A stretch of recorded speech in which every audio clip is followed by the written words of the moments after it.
こんにちは、浜崎まりなです。ついに5月12日から6月22日の6の命日まで、クラウドファンディングが始まりました本文とかリターンの内容とかを何度も審査に提出して5月11日の日曜日に開始したくて、金曜日の夜中にようやく提出もしたら、土日休みだったので、審査が5月12日の月曜日のお昼ぐらいに帰ってきたんですけど、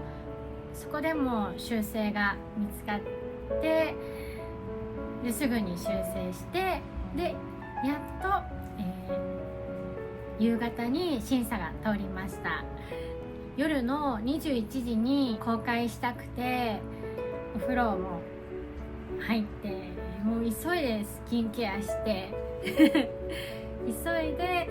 ドライヤーもして公開ボタンを押しました。ページのリンクは概要欄に貼っています。よかったらゆっくり読んでみてください。今日は1年止まっていた化粧品作りが事業になったについてお話ししたいと思います。チャートクラファンの開始日を決めてから行き詰まっていた1年間が信じられないくらいわずか1ヶ月で化粧品作りの方も一気にどんどん進んでいきました。全部一人で、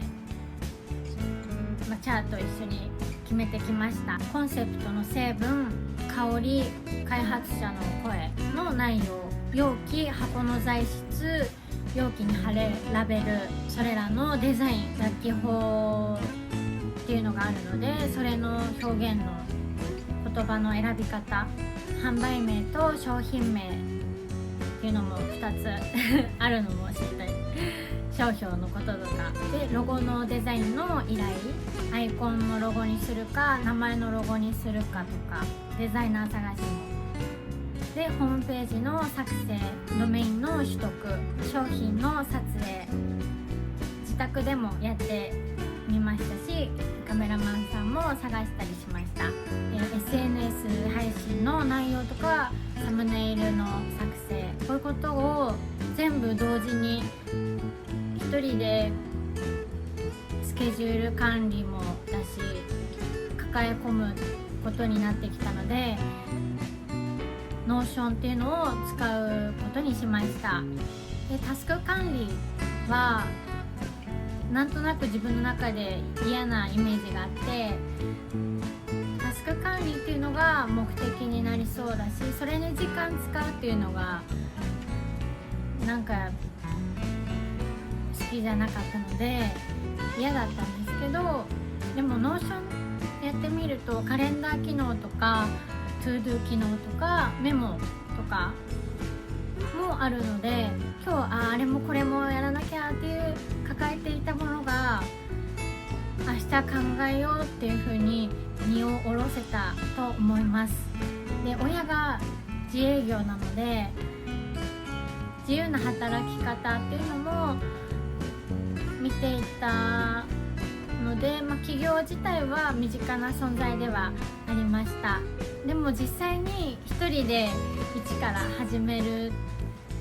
時はかなりの時間とエネルギーが必要だなって思いました。事業講座を決めてマネーフォワードとかもやってみたり、今後は確定申告とかも挑戦する予定です。チャート毎日18時間くらいイモータルと向き合って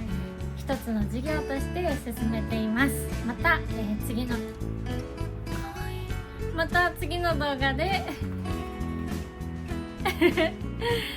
イモータルの舞台裏を少しずつお話ししていきます。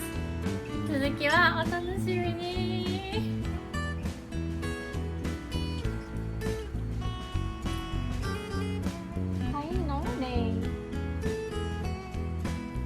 かわいいね